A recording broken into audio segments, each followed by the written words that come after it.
Vous regardez Fidèle Info, votre chaîne de préférence.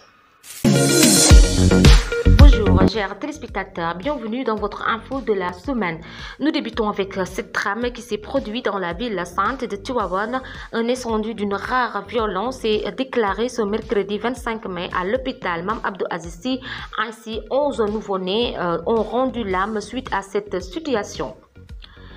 Le président Macky Sall décide d'écourter son voyage en Guinée équatoriale pour revenir au Sénégal. Le chef de l'État s'est rendu à Tivaouane pour rencontrer les familles des victimes.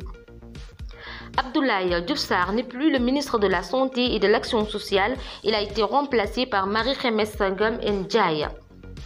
Suite au drame survenu à l'hôpital Mame Abdou Aziz Sy Dabakh, le khalife général des Tidjanes, Serigne Babacar Sy Mansour, a demandé hier des récitals de Coran sur l'étendue du territoire.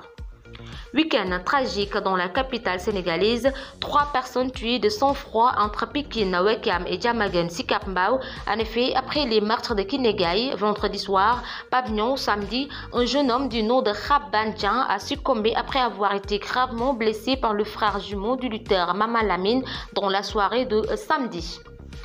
La route a encore fait des victimes ce mardi. En effet, 5 personnes ont été tuées. L'accident est survenu vers 18 h dans la commune de Djompi.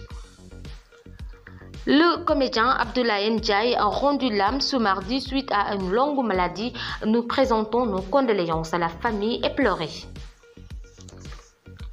Le monde de la politique sénégalaise est endeuillé. Le ministre conseiller Cheikh Mbacké Sakho est décédé. Pour rappel, il est le fondateur du mouvement Soppey Serigne Modou Moustapha Mbacké.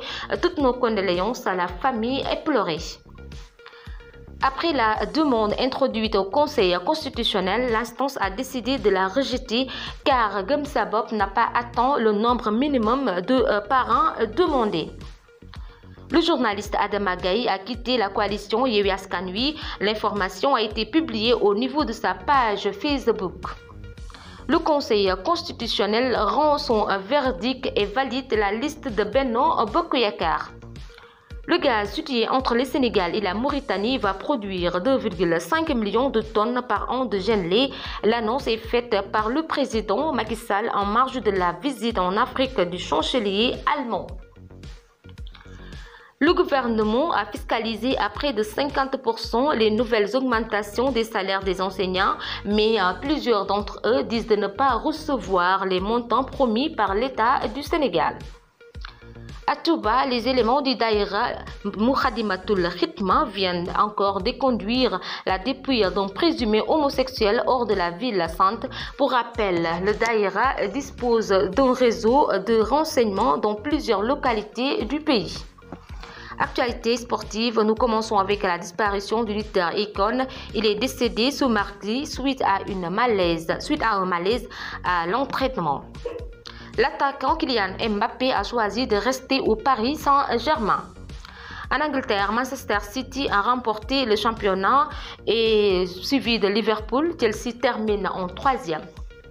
Pour les éliminatoires de la Coupe d'Afrique des Nations Côte d'Ivoire 2023, Aliou Cissé convoque plusieurs nouveaux à l'image de Iliman Ndiaye, Demba Seck et Alpha Djankou. Mais Bouna Sarr et Bamba Dieng seront absents à cause de leurs blessures. Actualité internationale en Gambie, le gouvernement prêt à faire juger l'ex-président Yaya Jammeh. Burkina Faso, les djihadistes ont attaqué une région de l'Est et font plusieurs victimes civiles.